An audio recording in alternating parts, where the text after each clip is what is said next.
Well, I began to grow up in the Artesia district, and the first schooling I had was Fremont School, and that was a West Side school district actually gerrymandered to fit the barrio. That's where I went to school when I was in kindergarten until I was around about second grade.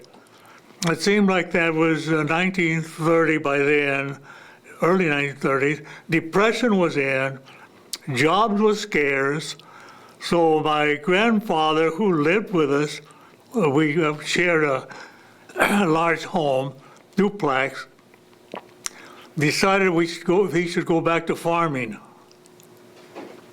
So we found a farm. There's people that he had worked with before. He had been a sharecropper before. My grandfather had been a sharecropper before in southern Santa Ana. But now he decided they would go back to farming.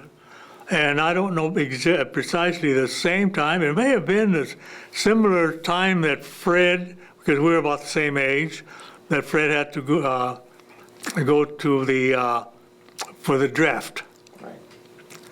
And I went to the for the for the examination, first year exam, and I thought I would pass with flying colors just like anybody else. I had been to sports, a little football playing and all that. So I was physically pretty well fit. However, I was rejected from serving in the service. And simply because during the time that we were on the farm, and possibly around 10 years old, I was exposed to tuberculosis. We didn't know about it. With a family that came around at the farm, I had it and exposed us to it.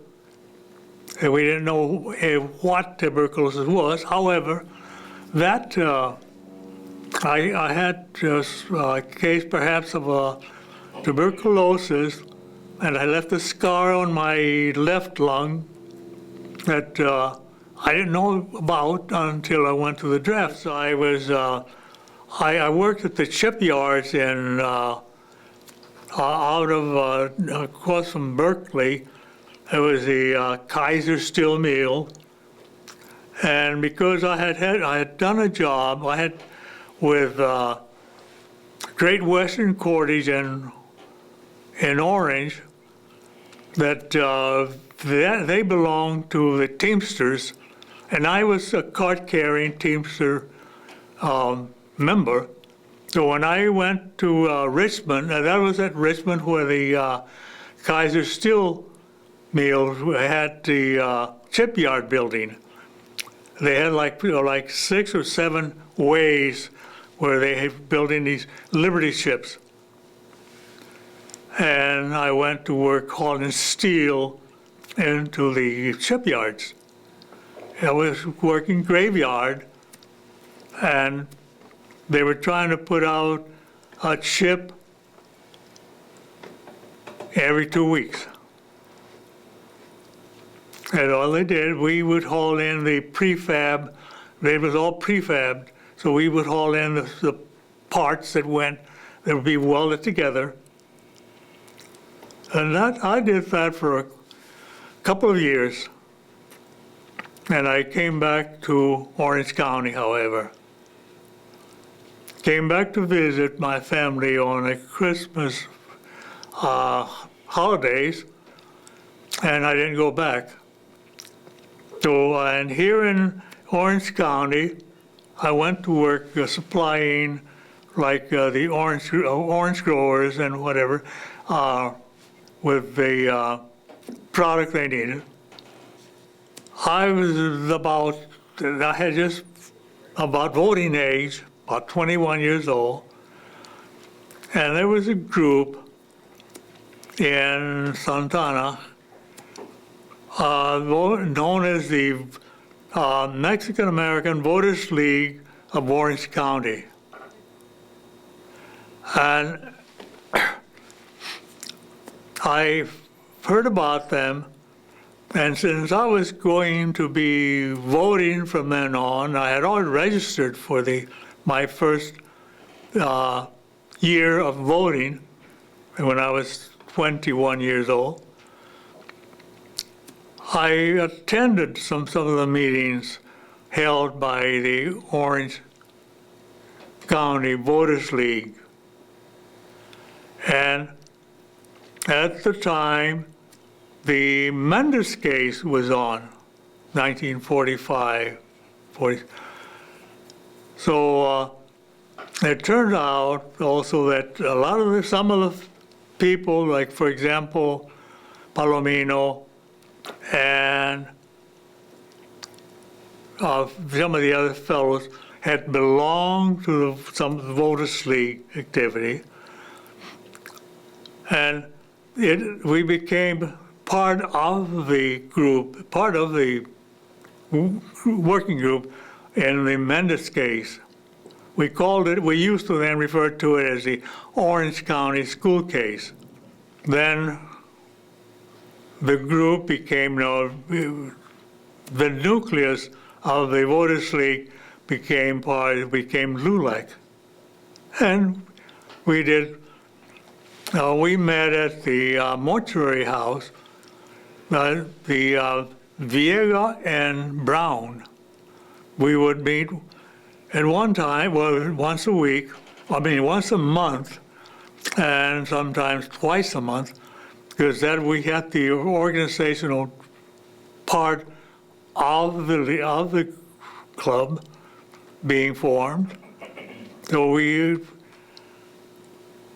met at Viega and Brown's mortuary for possibly 6 or 8 months. And then I was elected to the executive board during that time. So that made me and I then became interested in in pursuing the case and organizing. We had El Medina, we organized in El Medina a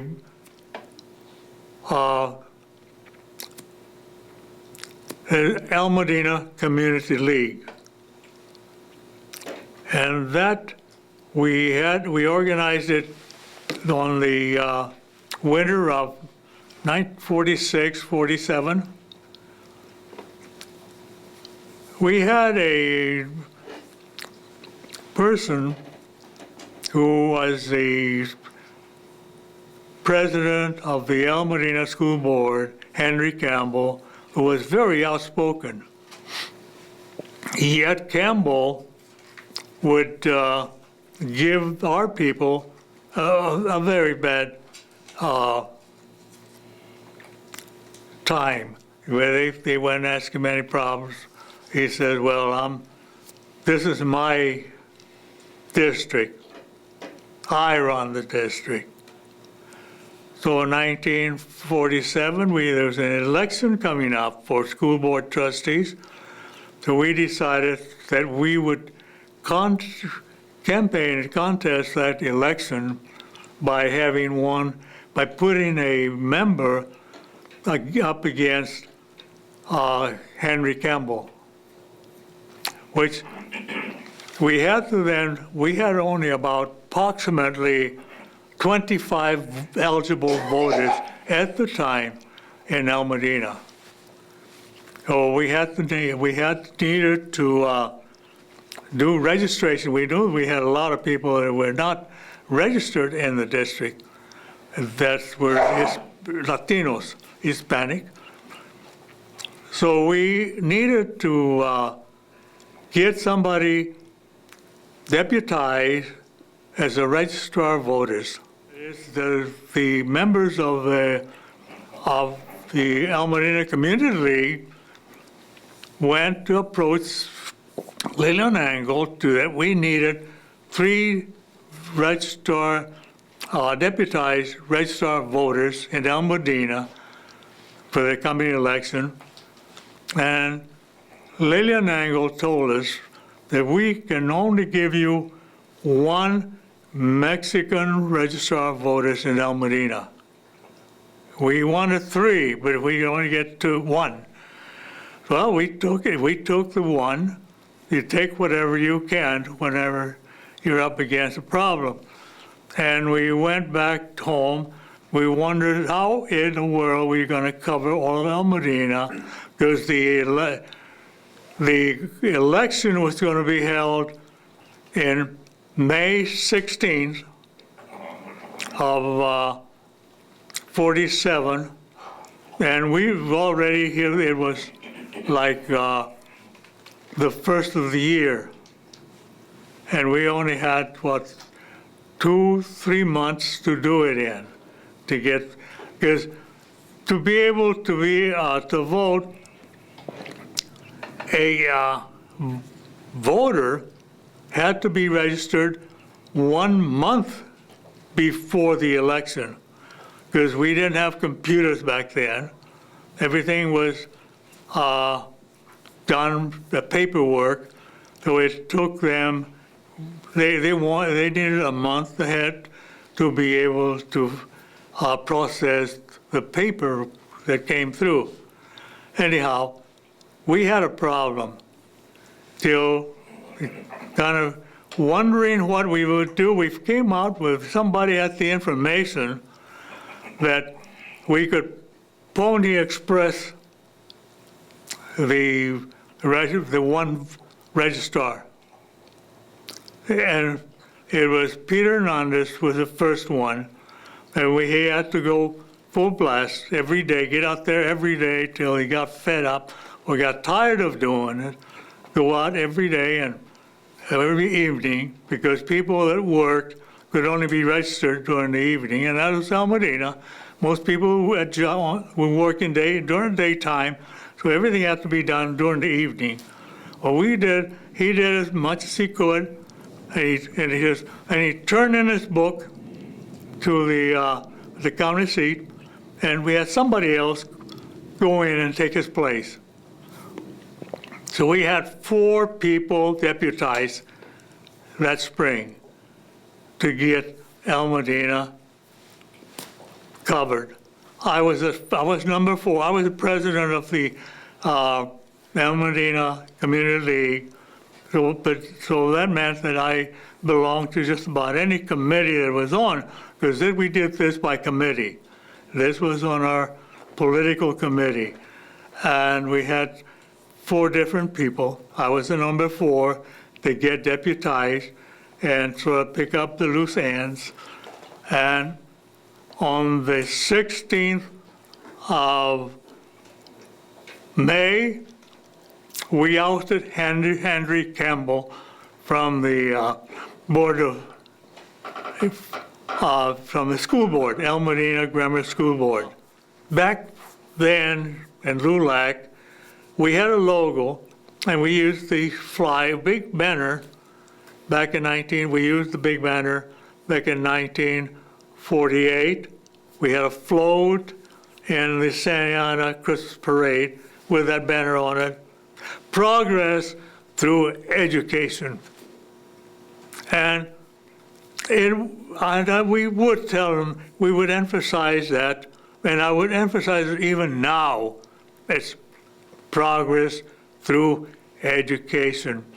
Get the most education you can now that you're young, because it just simply becomes too late later on. Things are not as easily done.